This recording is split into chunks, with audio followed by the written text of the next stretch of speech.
Welcome to the Control Engineering webcast, How to Remotely Monitor Systems with Time Series and DDS, sponsored by InfluxDB.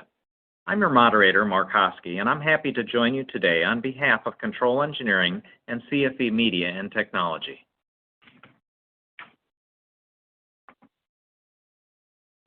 Here are some tips to help you get the most from today's webcast. If you're experiencing issues with your slides or audio, refresh your browser or click the Refresh Media button directly under the presenter's picture. You can control the volume of the webcast by adjusting the volume on your computer or by adjusting the volume of the webcast platform. If you're having technical problems with the audio or slide presentation, click on the question mark at the top right corner of the screen to access a list of system checks to try before contacting an online technician. But if you do need a technician, type the message in the Ask a Question box and someone will get back to you as quickly as possible. Individual technical questions will be answered in the Answered Questions box. Type questions for our speakers in the Ask a Question box on the left side of your screen. The live Q&A session will begin after the formal presentation concludes. Today's webcast is being recorded. You will receive an email within a week to the link of the on-demand event. To download a certificate of completion, a PDF copy of the presentation, and a document with added resources on this particular topic, use the Event Resources tab on the left side of your screen. Those documents will also be available with the on-demand version of the webcast. I'm happy to introduce today's distinguished speakers. Brett Murphy is Senior Director of Market Development, Industrial Internet of Things with RTI, where he's responsible for RTI's efforts with industry consortia and strategic partners. For over 20 years, Brett has worked on controls analysis, hardware-in-the-loop test systems, robotics, real-time software development, and systems engineering in the aerospace and embedded software industries. In the distant past, Brett received a BS and MS in aerospace engineering from Stanford University. Kyung-Ho An is Senior Research Engineer at Real-Time Innovations, RTI. He's spent 10 years of experience with distributed real-time embedded systems. His research interest includes published subscribed middleware and deployment of monitoring of distributed systems.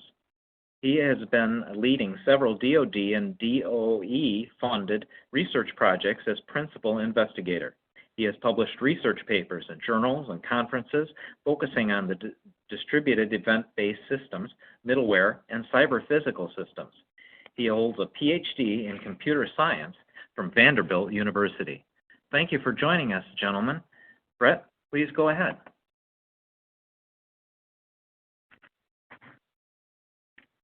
Thank you very much, Mark. And thank you, everybody, for joining us. So, I know you want to get to the technical details about the integration. I'm going to give you a little bit of an overview of where DDS is applied through our customers. And I'll try to get through that quickly. But some of the larger industries using DDS extensively are autonomous vehicles in the transportation world, self-driving cars and highly autonomous vehicles are actually adopting DDS rather rapidly right now. There's also a lot of applications in healthcare, including robotics and patient monitoring type applications. In the energy space, the Grand Coulee Dam and oil and gas and renewables use DDS quite extensively. And then some of the original users of DDS over a decade ago was the U.S. Navy. They helped provide the impetus for doing DDS and use it quite widely. All of these systems have certain requirements and certain capabilities that they need in common. And that is resilience, security, performance, scale, and then interoperability between all the applications and subsystems in the system. And it has been deployed to over 1,200 functional systems in the field. Now these systems, if we look at this matrix of technical capability along the bottom, from monitoring to controlled autonomy, and then the impact of the business value on the left side of these systems, DDS really enables the more advanced technical ones.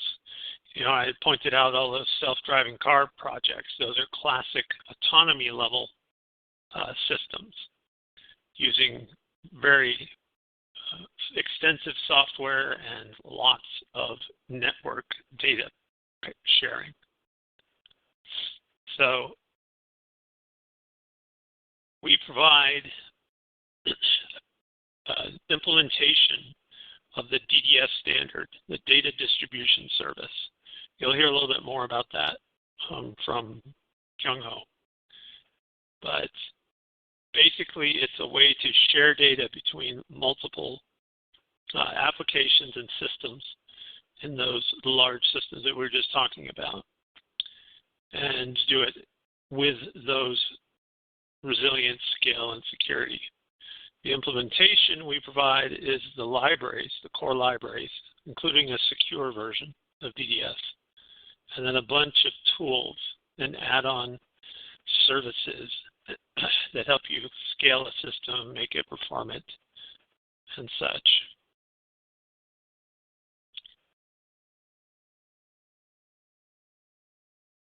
One second. There we go. And I wanted to point out a common architecture that people use DDS to develop these large systems, and we call this a layered data bus. This is actually written up in the Industrial Internet Consortium's reference architecture. This is one of 3 key architectural patterns that we see in systems over and over. So the top layer here is the back end, the server farm or the data center. The bottom are all the smart machines, maybe like a gas turbine or a self-driving car or other types of smart machines at the bottom.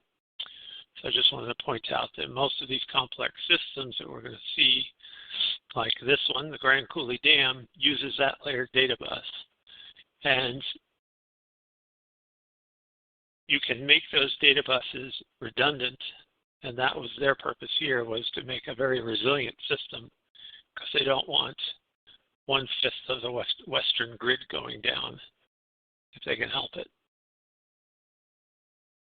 Security, this was actually driven again by the U.S. Navy to make sure that their Aegis system was secured internally, not just around the ship.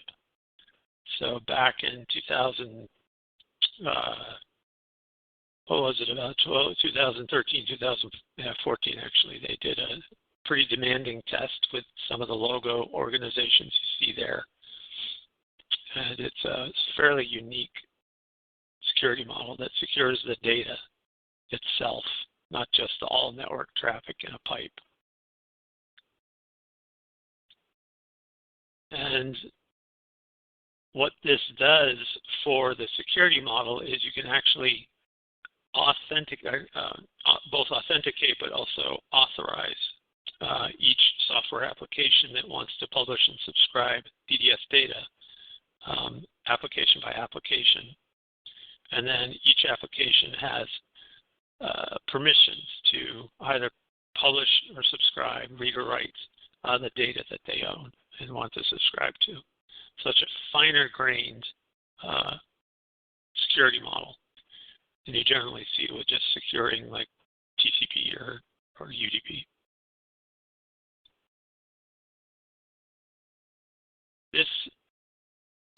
I put this example up here. This is the NASA Kennedy Launch Control System for the Orion spacecraft.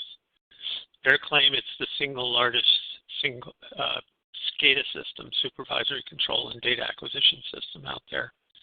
Not sure that's true or not, but they probably know better. But it is extremely performant with over 500,000 messages per second during a launch. So they have low latency, high throughput data communications in this system. And then for sheer scale, this is a really good example. This is the Zumwalt DDG 1000 destroyer, new version, obviously, of the destroyer form factor to be more stealthy. But this system connects hundreds of computers. There are over 1,500 software development teams building thousands of applications. All those are sharing data at the size of about 10 million published subscribed pairs.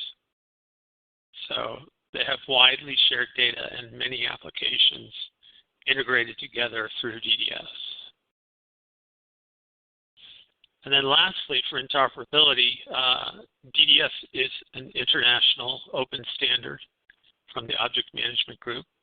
It's also been recommended in the Industrial Internet Connectivity Framework document out of the Industrial Internet Consortium. So it's well established. It's been around for over a decade and is running lots of very complicated systems. So that ends the overview. Hopefully I didn't take up too much time and bore you, because now we're going to switch over to Kyung-Ho, and he'll talk about the integration we've done with the Influx set of tools and services and how that helps with a variety of tasks in your system. So, Kyung-Ho, care to step in? Okay, sounds good. Thank you, Brett. Hello, everyone. I'm a research engineer at RTI. From this slide, I'd like to cover the technical parts about monitoring time series data with RTI, Connext DDS, and InfluxDB. First, I'll briefly talk about the monitoring architecture, and then I'll cover the benefits of using DDS and InfluxDB, along with some DDS backgrounds and terminologies. Following that, I'll explain how to integrate DDS and InfluxDB with a simple demo.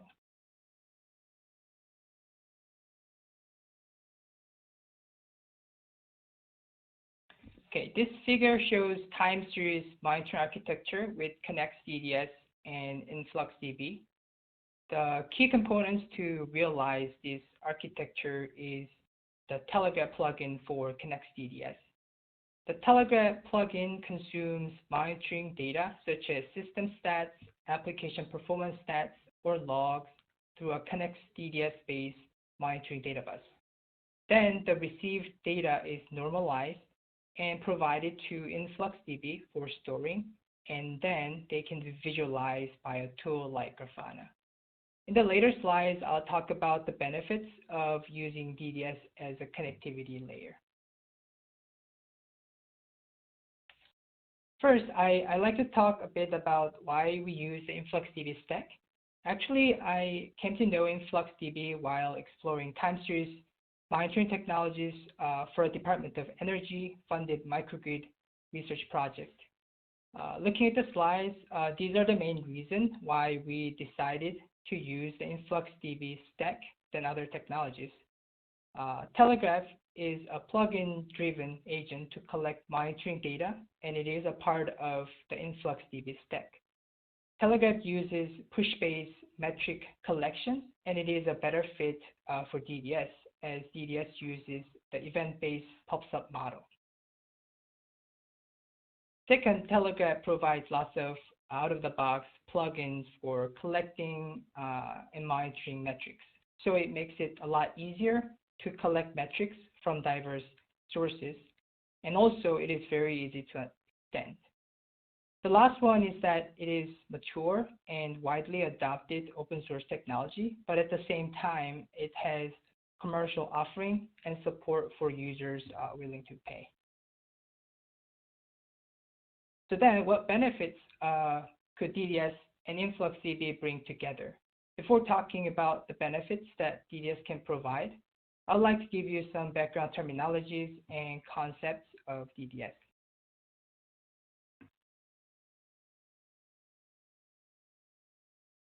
This diagram describes the key architectural entities of DDS.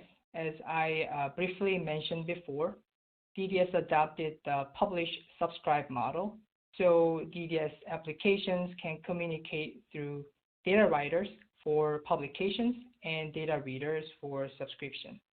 If data writers and readers use the same topic, then they can exchange a structured topic data. Multiple writers and readers can be grouped under a publisher or subscriber, and a participant can have multiple publishers and subscribers. DDS data domain is a virtually isolated communication environment for DDS participants, so only participants using the same domain ID can communicate each other. I think DDS concepts can be explained better with some InfluxDB concepts if you're familiar with. Within a DDS domain, topics exist. And a topic is something like a database table that can be written or read by data writers or data readers. So it can be a similar concept to the measurement name in InfluxDB. Within the topic, it has data samples, and each data sample has a set of fields like metric data in InfluxDB. And within a single topic, samples can be grouped and identified by key fields, which can be equivalent concepts to tag names in InfluxDB. And DDS instance is the identifier of samples in a topic, and it can be a similar concept to a tag value. I hope this analogy helps to understand DDS concepts from the InfluxDB's perspective. Okay, let's talk about DDS design and features from here.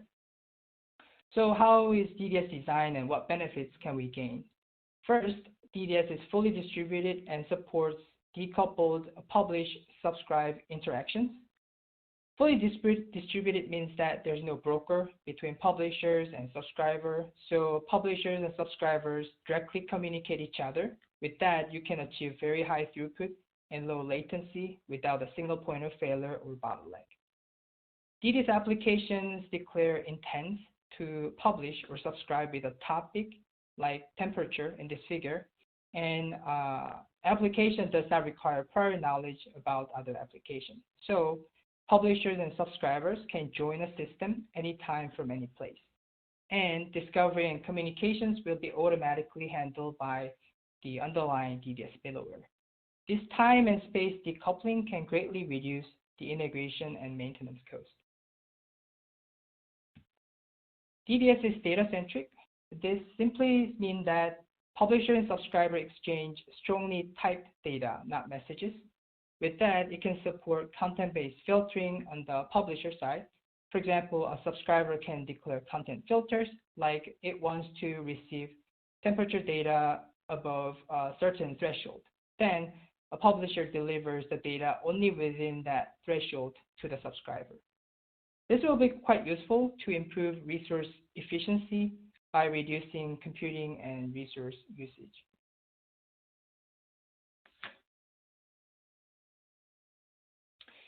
DDS provides more than 20 standard configuration parameters for data delivery, resource usage, and etc. We call them quality of services, in short, QoSs. Among them, the most interesting ones are reliability, durability, and history QoS. I'm going to demonstrate them with the demo later.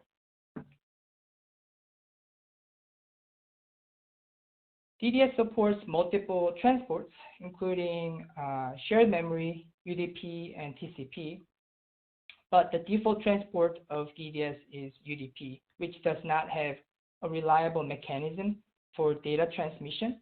However, with DDS reliability QoS, can deliver data in a reliable way on top of UDP so that you can achieve reliable multicast.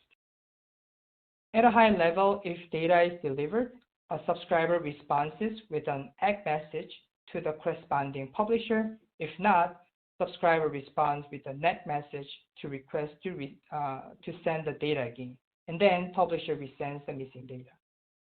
DDS QoS policies are configurable, so you can set it to either, for example, here, reliable or best effort, depending on your use case.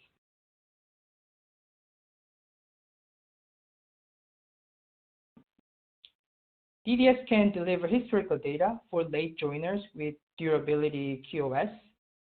To do that, a persistent publisher keeps historical data, and when a late joining subscriber joins the system, the persistent publisher can deliver the historical data stored in its historical buffer.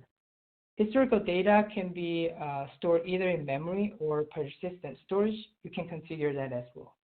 The size of buffers can be also configured through history QoS, so you can control the amount of historical data that you like to persist.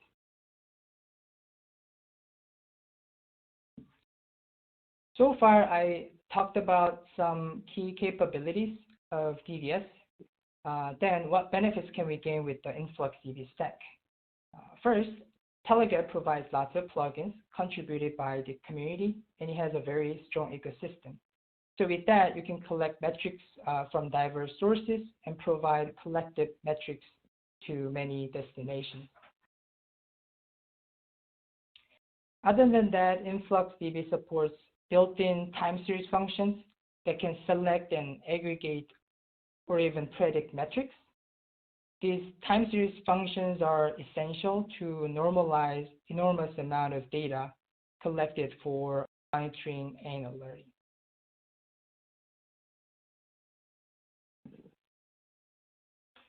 Lastly, it is well integrated with visualization tools like Grafana and Chronograph. Specifically with Grafana, there are many freely available dashboards for InfluxDB and Telegraf so that you can use them as they are, or they can be used with very minor modifications.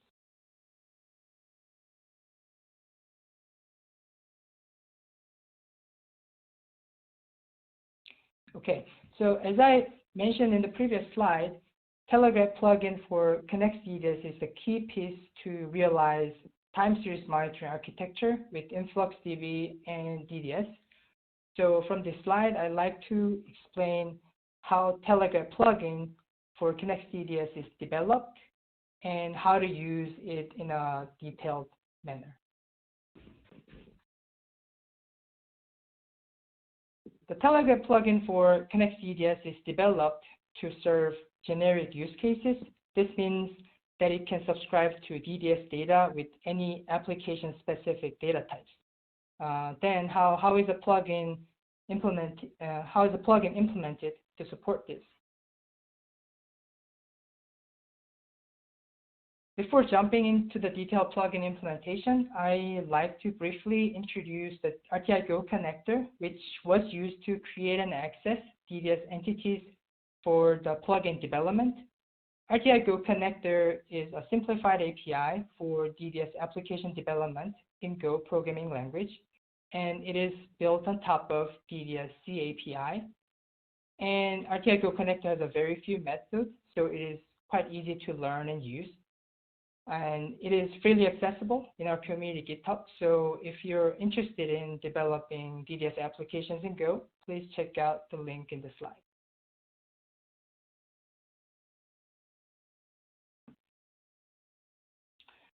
Let's talk about some code from here. Telegraf provides a simple plugin interface, and I implemented the given interface functions to develop a DDS plugin. The service input plugin interface has additional functions on top of the input plugin interface. The additional functions include start and stop functions. Most of the plugin implementation is in the start function, which is invoked when the Telegraf plugins get started. And the stop function, as it is named, it is invoked when the Telegraf plugin is stopped. In our case, we have code for deleting DDS entities that were created for this plugin in the stop function. In the start function, there are two main things. First, it creates DDS entities defined in a configuration file. I'll cover how to create configuration files in a later slide. So the connector function creates RTI DDS connector object with a participant name and a path for a DDS configuration file. And then it can get the DDS reader with its name by calling get input. And the reader name is also defined in a configuration file as well.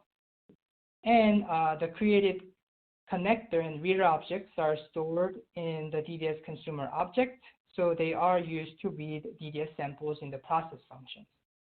Finally, it starts a thread for processing received DDS samples.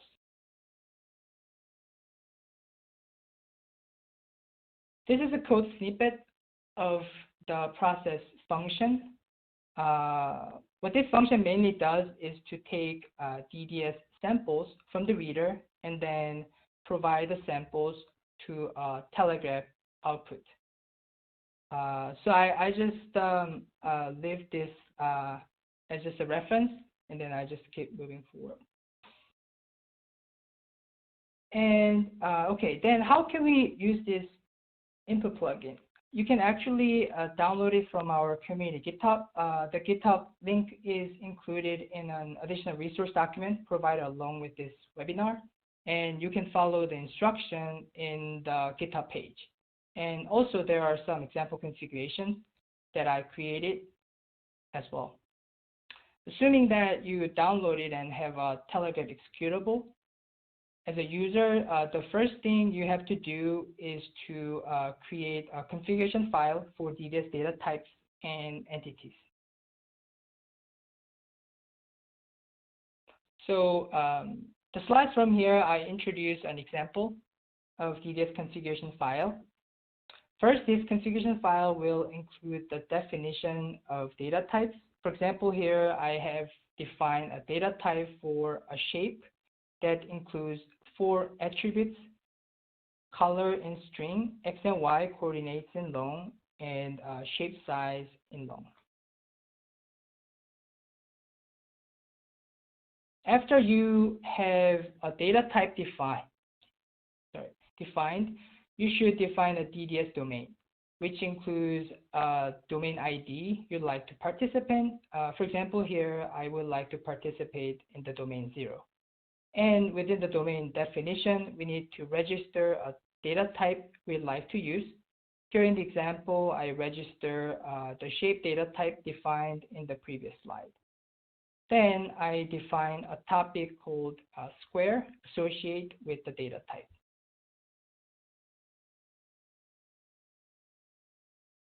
Okay, this is the last but not the least thing to do. You need to define DDS participants, subscribers, and readers you'd like to create. So in this example, I define a participant named 0 and in the domain that I defined in the previous slide. Under the participant, I define a subscriber named mySubscriber. And under the subscriber, I define a data reader named mySquareReader that uses the square topic that we defined in the domain definition. Now you're done with creating a configuration file for DDS. The next step is defining a Telegraf configuration file. So this is a part of Telegraf configuration file that uses the DDS plugin. Like other input plugin configurations, you define the name of input plugin, and in this case, it is DDS_consumer. And then under that, there are specific configurations for this plugin. Like config_path is for defining the path for a configuration file for DDS that I just introduced in the previous slide. And after that, participant_config is the full name of a participant in the configuration file. In this example, I define a participant named 0 under participant library named myParticipantLibrary. So the full name of the participant is myParticipantLibrary, : 0. And reader config is the full name of a reader in the configuration file. So in this example, we define a reader named mySquareReader under a subscriber named mySubscriber. So the full name of the reader is my subscriber : my square reader. And these are pretty much all you need for DDS configuration. And additionally, you can use some of fields as a tag if you like. In this example, I added color field as a tag so that I can group data streams by color. And also, you can override the name of measurement, otherwise it will use the name of the plugin. And the last thing is that you should use a JSON as a data format, because the plugin code converts DDS samples to only JSON format, so this configuration is actually required. I think this is it for the Telegraf configuration. Okay, so this is the fun part, and from here, I'll give you a live demo for the Connext DDS and InfluxDB integration. So I am going to demonstrate the Telegraf plugin for Connext DDS with the RTI shapes demo. I am going to use RTI shapes demos to publish shapes topic data. Mainly, I will demonstrate two interesting DDS capabilities: delivering historical data for late joiners, and then content-based filtering. Okay, so let's get started here. So now I'm going to share my screen of virtual machine that I use for this demo.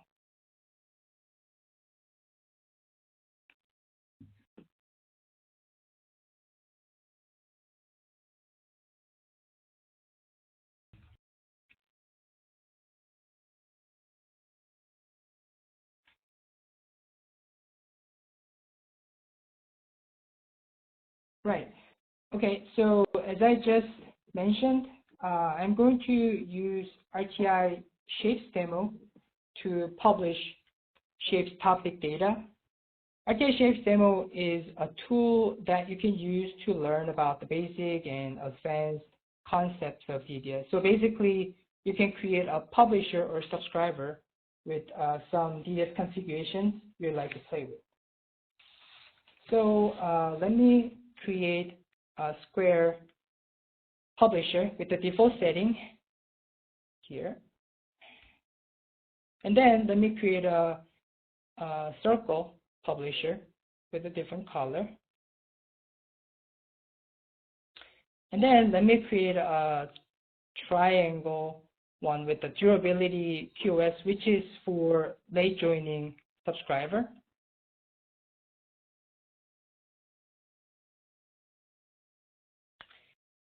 And then I'm going to set history depth to 6,000. The shapes demo publishes 20 samples per second, so it will keep historical data for 5 minutes. So, okay, so on the other window, let me create a square subscriber. So now you can see the square subscriber receives and renders the data from the publisher in real time. Then a circle subscriber. And you can see the circle data is received and moving around. And then lastly, let me create a triangle subscriber as well. So far, I just wanted to give you some idea of how our shapes demo. And then let me get started with the actual demo with the Telegraf and InfluxDB. So I'm going to terminate this subscriber application. And then I'm going to use this terminal here. So for this demo, I'm going to run Telegraf, InfluxDB, and Grafana in a Docker containers. Actually, InfluxDB and Grafana Docker containers already up and running.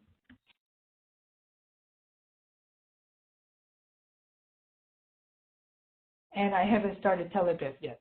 So for this Telegraf DDS plugin, I use this XML configuration file for DDS configurations. Because we are using the Shapes demo, it uses the same data type that used by Shapes application here. So you just pretty much have 4 attributes: color, X, Y coordinate, and shape size. And then we create 3 topics: square, triangle, and circle. And then create 3 participants for each topic. So I created participant and data reader for square, and then the second participant for triangle with using durability QoS for getting the historical data. And then the last one is a circle, participant and data reader. And I defined content-based filtering.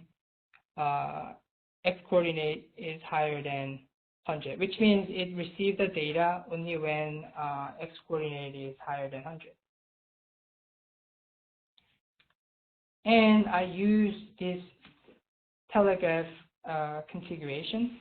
So for that, I created 3 DDS consumer plugins for each topic. So I created a DDS consumer plugin for square reader, and then the second consumer for triangle, and the last one for circle. So, and this is the input plugin for getting the DDS data, and also I have output plugin for InfluxDB, so that this Telegraf is getting all this DDS topic data and then provided that to InfluxDB database. So, okay, let's start Telegraf now.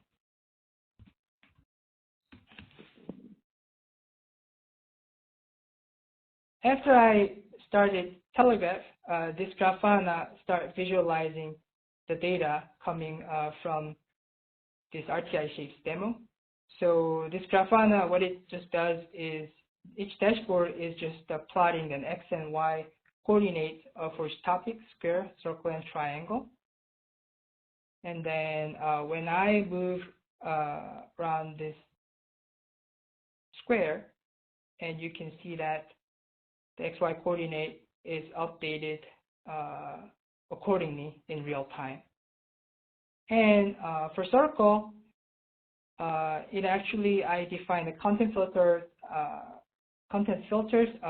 filtering, so that it only receives the data when X coordinate is higher than 100. So this X coordinate ranges from 0 to 240. So when I put it in the left side, you would not see any data comes in because all the data are filtered out. But when I move that circle to the right side, and then it starts getting the data, and then it's going to be plotted on this dashboard. And then triangle, I use durability QoS, so that it receives all the historical data for 5 minutes. So even when we started Telegraf late, all the data published before the time were received for this triangle topic, so that you can see that all the data is plotted in this Grafana dashboard as well. So this is pretty much the end of my demo and presentation. So I want to my slide, and all right, this is all that I have. I hope you find this interesting, and I pass my ball to Mark from here. Thank you very much. Appreciate the presentations and the demo. Thank you, Kung Young and Brett, for the information. Now we do have time for some questions.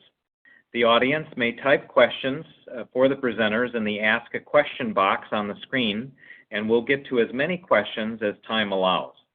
Questions that we do not get to today will be posted online at controleng.com with the archive version of the webcast. Remember to download a certificate of completion or a copy of the presentation and a list of additional resources for more information on this topic. Use the Event Resources tab on the left side of your screen. Now we move to the questions. The first one, how is DDS different from other messaging technologies like Kafka or AMQP? Hi, this is Brett. Did you want to speak to this, Kyung-ho? No, Brett, go ahead. Okay. So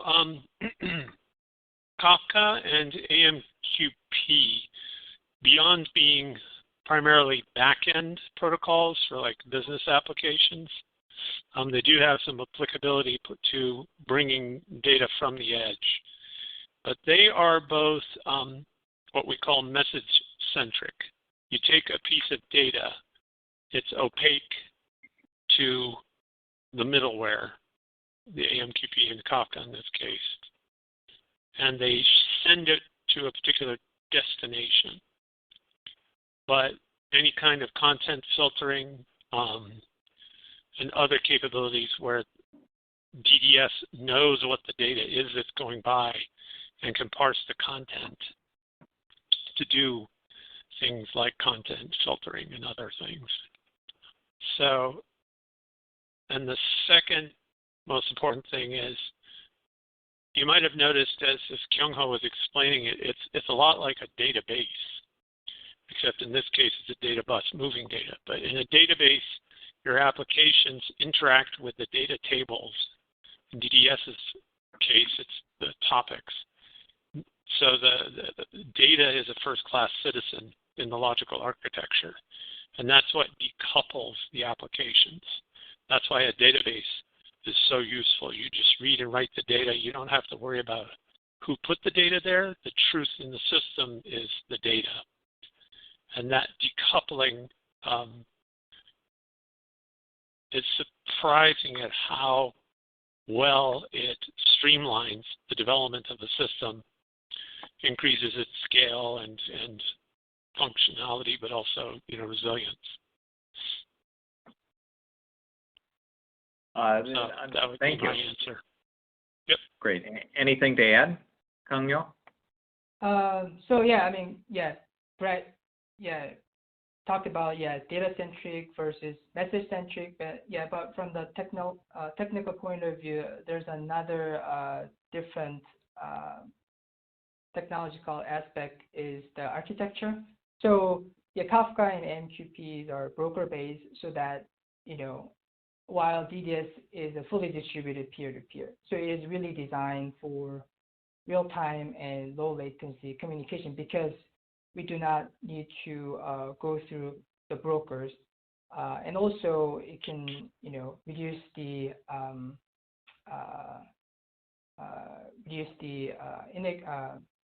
maintenance integration cost, because you don't need to manage the brokers. So that's another different aspects from this messaging technology. Great, thank you. Does DDS support security?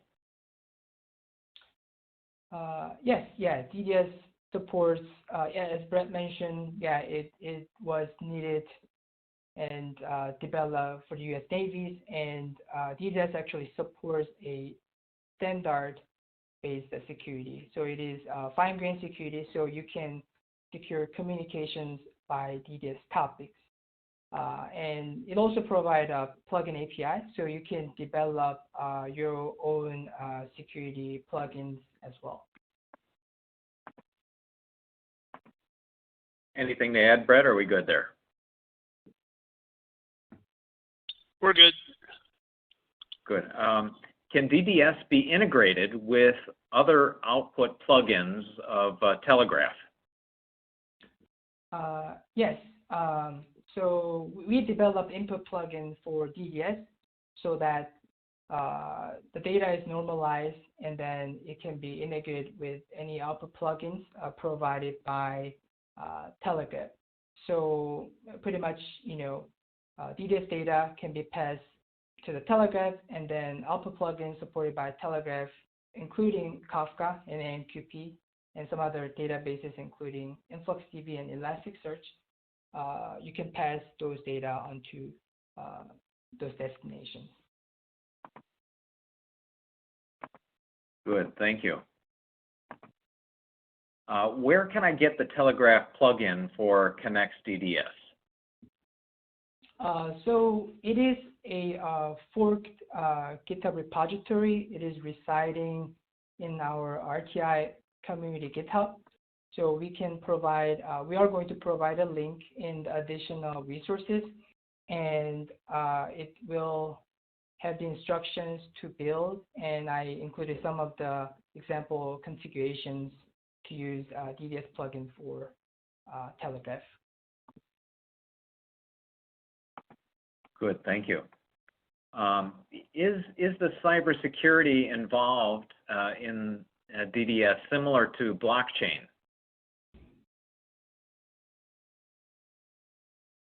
I'll let you take that one, Kyung-ho. I'm not a blockchain expert, but DDS is the main use case of DDS is for delivering the data, like a data in motion. So that is the main area that DDS is focuses on. And then DDS, as we discussed, DDS for security for the data over the network. Yeah, but in our research team, we looked into some integration with the blockchain technology before, but yeah, that's all we have. Good. Are messages time and date stamped at their source? If so, what resolution is used for the time and date stamping?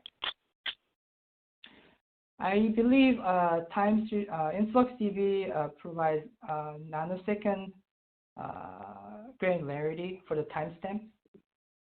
So yeah, that is the kind of granularity that DDS and InfluxDB can support. Good.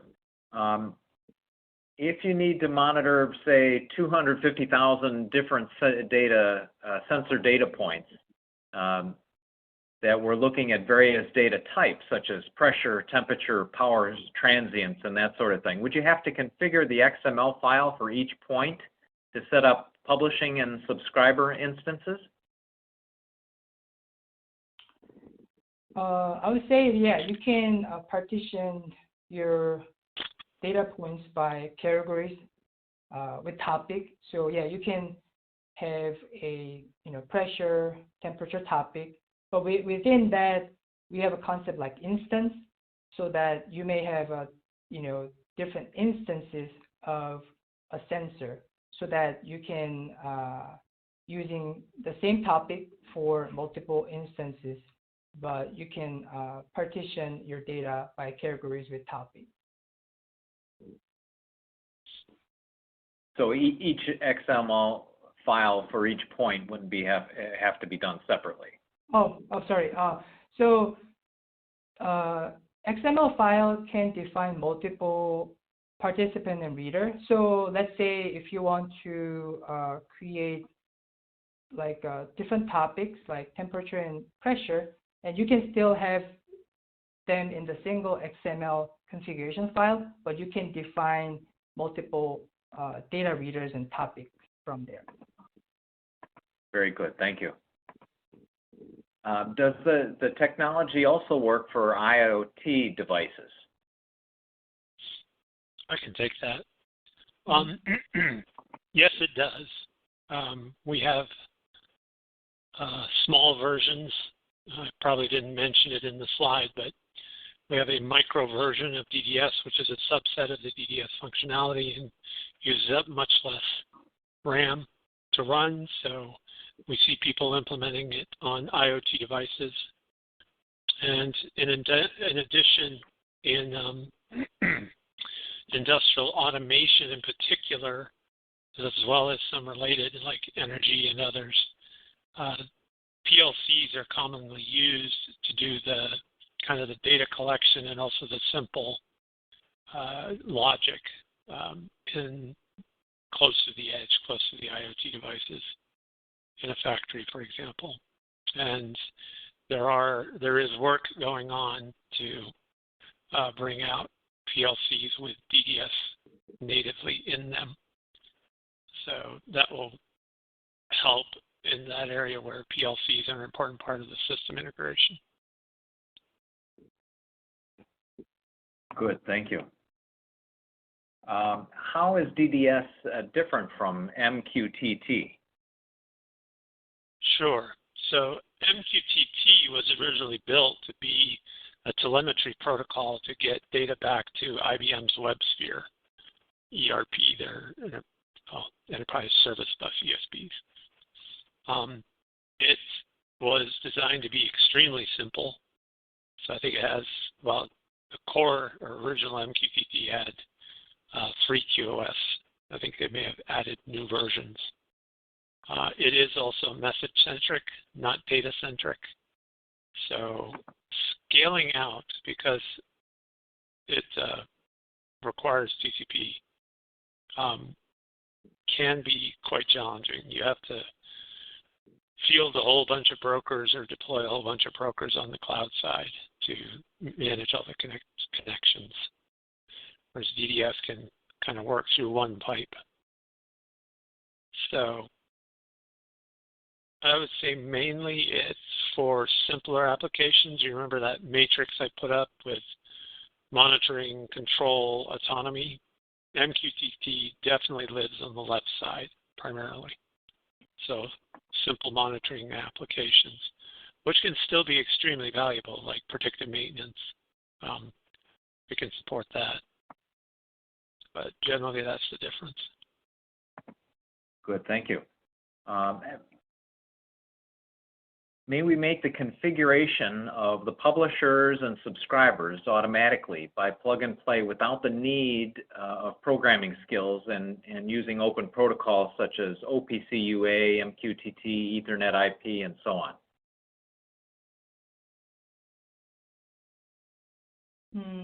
So yeah, I mean, to use the Telegraf plugins, you may not need to do a programming. So pretty much all the things that you need to do is creating a configuration file in XML and TOML, that is a Telegraf configuration format. So, but yeah, you can have a tool to automatically generate the configurations, but again, the Telegraf plugin is serving, it can serve the generic use cases that can work with any DDS data types without doing a programming. So yeah, just creating a configuration files and then you can use it from there. And it would work with protocols such as OPC UA, MQTT, Ethernet IP? That's an interesting question. So we haven't talked much about our product called the routing service, and our routing service has an adapter for MQTT, which is in our GitHub repository, and also we are working on integration to OPC UA as part of the standard as well as the implementation as well. Yeah. Do you have anything to add, Brett? Yeah, I was just researching it, and we do have an MQTT adapter in beta for people to download using that routing service that Kyung-Ho was just talking about. OPC UA, Modbus is on the roadmap. Haven't heard about the Ethernet IP version, but that's always a possibility. Thank you. Does DDS support image data? Yes, it can. And if you want more detail than that, then Kyung-Ho is going to have to speak up.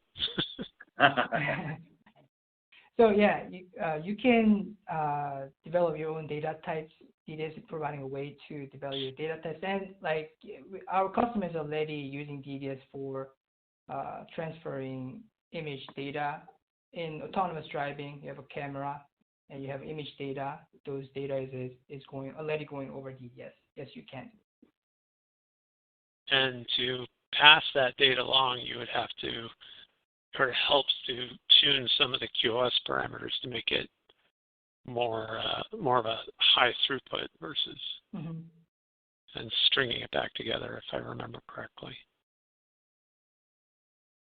Yeah, for different like use cases, like sending a large data, yeah, you can change the configurations to achieve the high throughput that you need in your use case. Great, thanks. Time for a couple more, perhaps. Do we have to use Grafana and Chronograph for visualization, or could we use our own visualization like PI Vision or Power BI, for example? So the main reason why we visualize the data with Grafana and Chronograph is well integrated with InfluxDB, right? So that's for the data in the database. But if you want to directly getting the data from, you can also directly getting the data from DDS Databus, and you can visualize from there. Or another data point that you can integrate is, you can develop integrations between InfluxDB and your visualization tool. So it's really depending on which data point that you'd like to integrate between the technologies. Good. Oh yeah, and answer is yes. Yeah, you can do that. Yeah. Good. One more question, perhaps. This is related to another one. I think it says MQTT. Is there an MQTT to DDS bridge available? Yep, it's that routing service application that we mentioned that has it has an adapter capability, or that's how you define various bridges for various purposes, one of which includes an MQTT adapter. So you can use it to be a DDS to MQTT and back bridge, yes. Well, great. Thanks, everybody, for the great questions. We'll try to answer the ones that we didn't get to offline. And thanks again to our speakers for sharing their time and expertise in this webcast. I'd also like to extend special thanks to our sponsor, InfluxData, for sponsoring today's event. And now that we're about done, we want to hear how we did. The exit survey will pop up on your screen as soon as the webcast ends. Please take a moment to complete it because we use this information to improve our webcasts. On behalf of Control Engineering and InfluxData, we'd like to thank you for attending. This concludes our webcast. Thank you and goodbye.